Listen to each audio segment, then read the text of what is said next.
Hello friend, मैं हूँ वीरेंद्र गजेरा। आज का टॉपिक है हीट ट्रीटमेंट प्रोसेसेस में tampering process.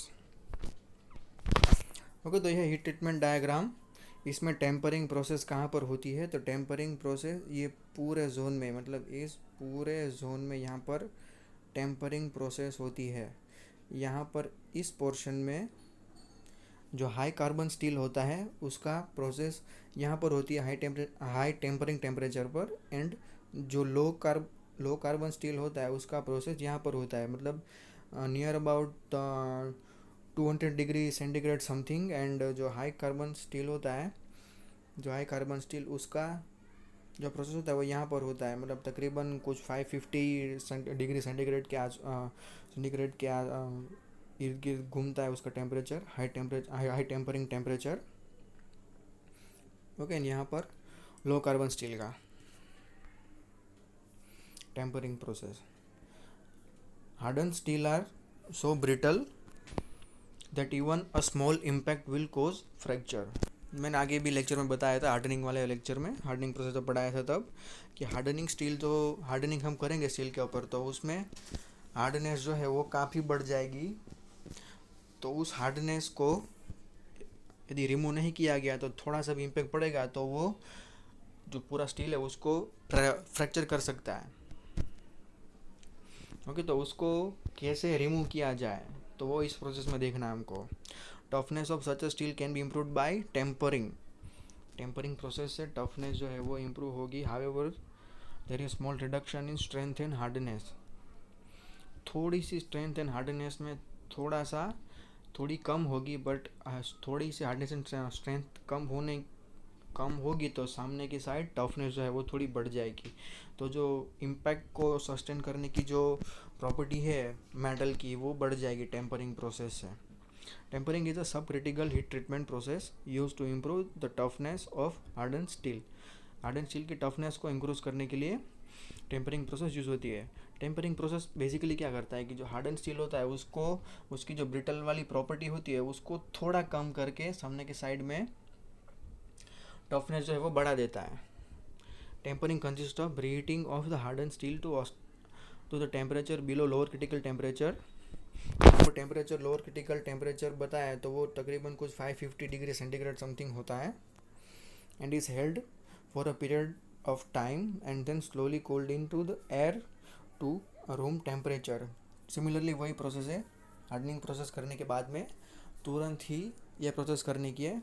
Reheating of the steel मतलब हार्डन वाला स्टील जो है उसको फिर से रीहीट करना है, रीहीट करके उसको थोड़ा टाइम उसी टेम्परेचर पर होल्ड करना है, फिर उसको रूम टेम्परेचर पर कूल करना है, एयर में एयर क्वेंचिंग करना है।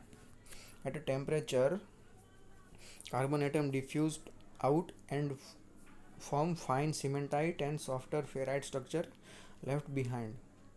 ओके, सीमेंटाइट एंड फेराइट का जो सॉफ्ट स्ट्रक्चर होता है वो बाय टेम्परिंग से हम लोग अचीव कर दें।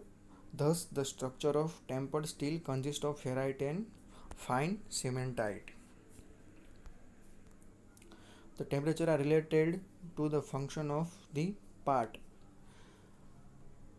Cutting tool are tempered between 230 to 300. If the greater ductility and toughness are desired in case of shaft and high strength bolt, the steel tempered range is 300 to 600. क्योंकि यदि cutting tool है तो उसको गर्म करेंगे, हम उसको हीट करेंगे 230 टू 300 पर। एंड यदि बोल्ट या तो शाफ्ट है जो कि हाई स्ट्रेंथ वाली पार्ट है, इसको हाई अमाउंट में जो इम्पैक्ट जो है वो सस्टेन करना होता है, तो वहाँ उसको हम गर्म करेंगे 300 टू 600 डिग्री सेंटीग्रेड पर। Tempering temperature usually identify by colour. Tempering temperature जो है वो उसको हम लोग कलर से आइडेंटिफाई कर सकते हैं। Tempering temperature for tool and shaft along with temper color. Depending on temperature, tempering processes can be classified as. Tempering process को हम क्लासीफाइड करेंगे। तो पहली है low temperature tempering. Low temperature tempering, तो लो टेम्परेचर टेम्परिंग मतलब यहाँ पर कुछ होगा 150 टू 250। ओके, ये होगा low temperature tempering. Medium temperature tempering जो है वो होगा 350 to 450। Okay, and high temperature tempering जो है, हाई टेम्परेचर टेम्परिंग, ये जो हाई टेम्परेचर टेम्परिंग है वो होगा 500 to 600 डिग्री सेंटीग्रेड पर होगा। ओके, लो टेम्परेचर टेम्परिंग जो है 150 to 250, मीडियम टेम्परेचर जो है वो 350 to 450, and high temperature tempering जो है वो 500 to 650 डिग्री सेंटीग्रेड पर होगा। ओके, यहाँ पर मैंने दिखा है tempering colour, temperature and tempering colour. मतलब टेम्परिंग कलर नहीं है यहाँ पर, ये है, ये जो है ये पार्ट्स है, किसके लिए यूज़ होगा। टेम्परिंग कलर दिखा रहा है, ये है टेम्परेचर। यहाँ पर पहले येलो, डार्क येलो, ब्राउन। तो यहाँ पर टेम्परेचर जो है पाइल येलो का 230 है, डार्क येलो का 240 है, ब्राउन का 250 है। जैसे ब्लू कलर का 300 डिग्री है। तो ब्लू कलर जो यू होगा वो स्प्रिंग्स में होगा, लेट्स टूल। एंड पहले येलो जो होगा वो tool, let's tool for brass. Okay, तो यहाँ पर ये जो डायग्राम ये आपको दिखाता है कि कैसे आप आइडेंटिफाई कर सकते हो टेम्परिंग टेम्परेचर को। ओके, पीछे भी एक डायग्राम मैंने दिखाया है बहुत अच्छे से। इसमें आप लोग इजीली आइडेंटिफाई कर सकते हो colour, hardness, temperature and use. Okay, pale yellow colour है तो उसका टेम्परेचर 230 होगा। यहाँ पर आपको कलर दिख रहा है कैसा कलर रहेगा वो। एंड यहाँ पर यूज़ हुआ है तो लेथ टूल, स्क्रैपर, स्क्राइबर इसके लिए यूज़ होगा। ब्लू है सबसे टफेस्ट है, ब्लू सबसे टफेस्ट है।